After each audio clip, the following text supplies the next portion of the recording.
They did realize like within 2 weeks that my extremities weren't going to make it. They took my legs March 27th, and then 2 weeks later they took my arms below the elbows. But my kids are only 7 and 9. And so like to have their mom at all was better than to grieve my death.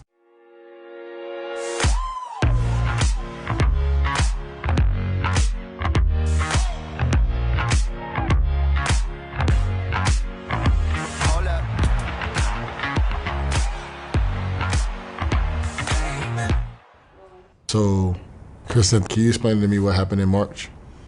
So I was diagnosed with influenza A. The next day, I just couldn't get off my couch, and I was like, this isn't the flu, like I'm sick.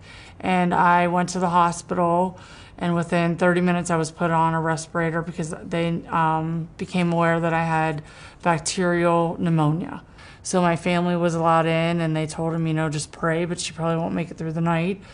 And I don't take no for an answer, and I told God no, I wasn't ready for him. So when they took your legs at first, did you know that they were going to do that? No, I was in a medically induced coma. So my husband, my mom and dad, my brother and sister, and my best friends had to like come together and make that decision that was this best for me. Since you had to deal with getting your legs and arms amputated, can you explain to me a little bit of the rehab it takes for each one? Because I know it's 2 totally different rehab sessions. Yes, so I had occupational therapy, so that's like, life skills and learning like how to do fine motor things. So luckily I have prosthetic hands that can move because my mind tells them to move because of flexors in my muscle belt. But then I had lower body, like just physical therapy, strengthening my quads, strengthening my hip flexors, and just really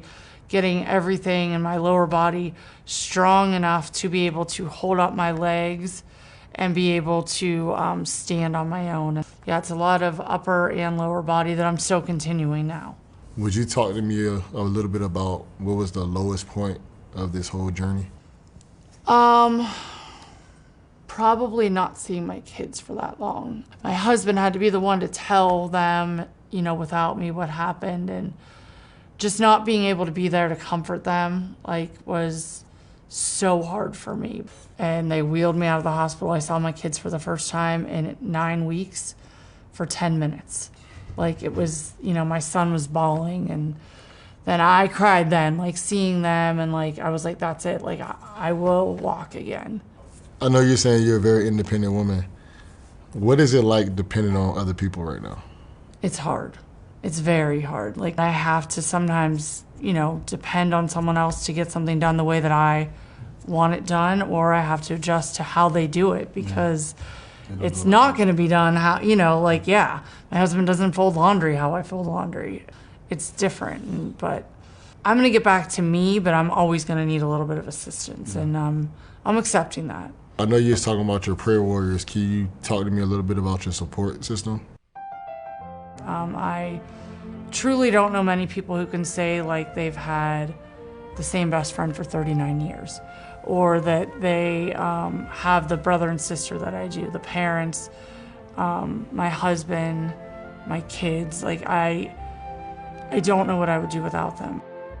So somebody that's dealing with adversity like yourself, what would be your biggest advice to them? I have moments of frustration, but I always say they're moments. I never make it a bad day. I make it a bad moment, and then I get over it.